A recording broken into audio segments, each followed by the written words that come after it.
The EV Boondoggle.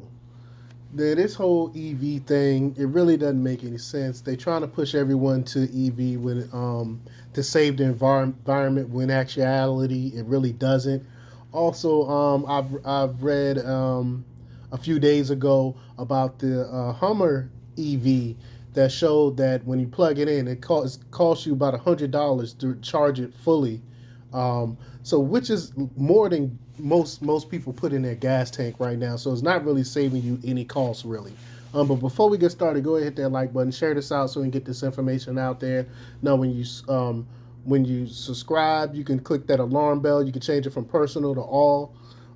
That way, you get all notifications. Also, check out my link tree in the description. It has a link to my Patreon where I talk about things I can't talk about here, and there's also a link to my Instagram where I put out even more news. So check that out as well. All right, let's talk about this news. Um, Governments at both the federal and state level tell us we are in the midst of a transition from internal combustion vehicles to electric vehicles. For a number of reasons, I don't believe that is true. Regardless of the level of bribery and coercion that governments bring to bear, I think the whole project will crash and burn after doing enormous damage in the meantime. But the Wall Street Journal sheds light on how corrupt the EV project now is.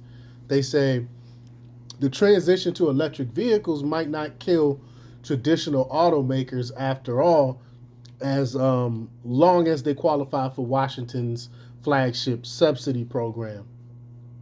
At an investor day Thursday, General Motors laid bare the economics of its technological shift.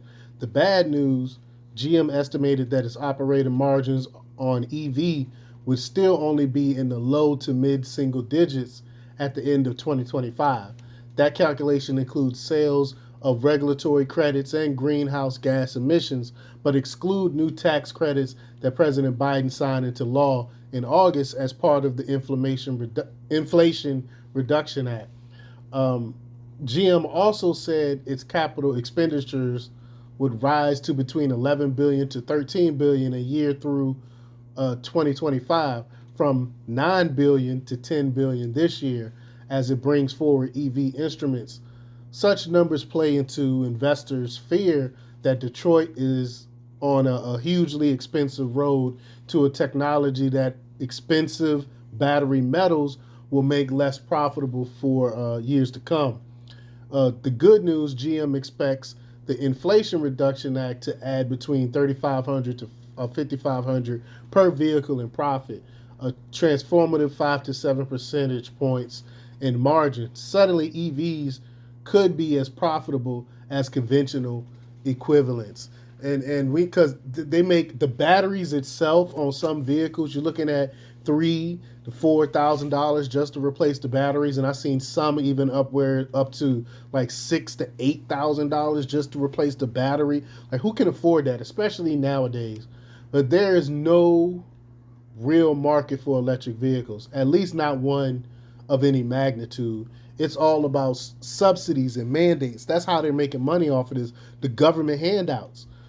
Consumers have understandably focused on the new $7,500 tax credit for their EV purchases available from next year, which comes with many more strings attached than the one it replaces.